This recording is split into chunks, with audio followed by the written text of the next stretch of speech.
A Light Within Darkness Chapter 92, Fan Fiction by Azazyel.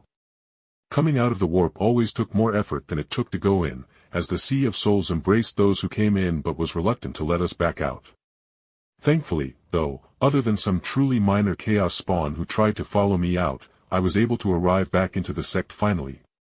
Isha is coming, I said with a wide smile, feeling the chained divine essence of my hentai space elf goddess clearly sensing my arrival and coming to meet me. So, I don't know what I shall be doing with you, or what your status will be. I started while speaking to Atraxia, who slightly stiffened, but I continued on. But you are safe here, you aren't a true demon of Slaanesh, even if your domain kinda falls on their side of the emotional perspective, so just behave and you will fit in quickly enough, I advised her, and she hurriedly nodded. But before any other words could be shared, a crack rang out as Ellesmere, using the sect's wards, teleported in front of me, and I grunted as she slammed into me in a backbreaking hug. You foolish ingrate. She hissed while punching me in the side, and I winced as her teary eyes looked up from my chest, with her all but snarling.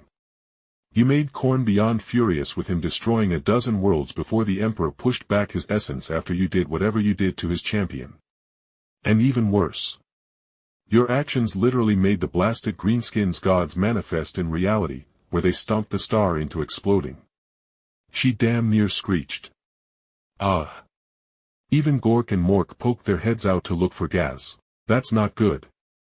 I thought with a hysteric giggle forming in the back of my throat at how my actions had sparked so much bullshit into happening. But thankfully, Ellesmere's fit was calmed as she visibly took a deep breath before gently hugging me again as she spoke gently into my ear. I missed you. We all did.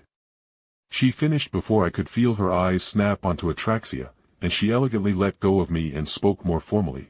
And who is this guest? She asked with some curiosity, and I was reminded that besides Atraxia, I also picked up the sealed statue that was the mother of the noise marines I killed. I did some quick introductions of Atraxia as a spirit I picked up from the warp, who wasn't a demon, and Ellesmere nodded and then said easily. I see.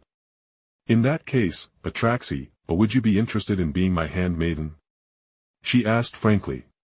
Atraxia looked in my direction with her blind eyes, and I helplessly said. I say go for it. I cannot watch over you forever. And with that, Atraxia looked back towards my elderly wife and bowed her head slightly as she said evenly. I would be honored, thank you for accepting me. She finished simply, and then I blinked as Ellesmere patted the spiritual being on the head while a titter rang out in the background as Isha finally made her way here. And as I looked over at my second wife in Isha, the elvish goddess of fertility and the birth mother of Eldar, I froze at the sight before me. Yes, dear husband, your child is coming along quite well. She said happily as her hand went down to her slightly bulging stomach, and I nervously chuckled as Ellesmere pouted at the sight before looking at me, and I knew I had trouble on my hands.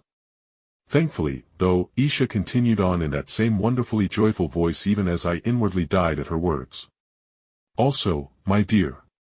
The 13th son of that human emperor is on his way down from orbit now that I have lowered the planetary shields with a couple of Eldar beside him.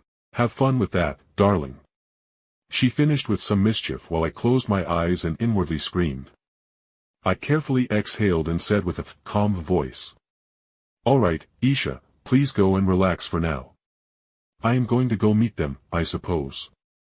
I spoke with my voice becoming tighter as I saw the stream of ships far in the sky coming closer towards the obvious location of the sect due to the brightly glowing sun that hovered over said sect to devour demons and other spiritual entities that weren't welcome into the sect. Welp, is it too late for me to jump back into the warp?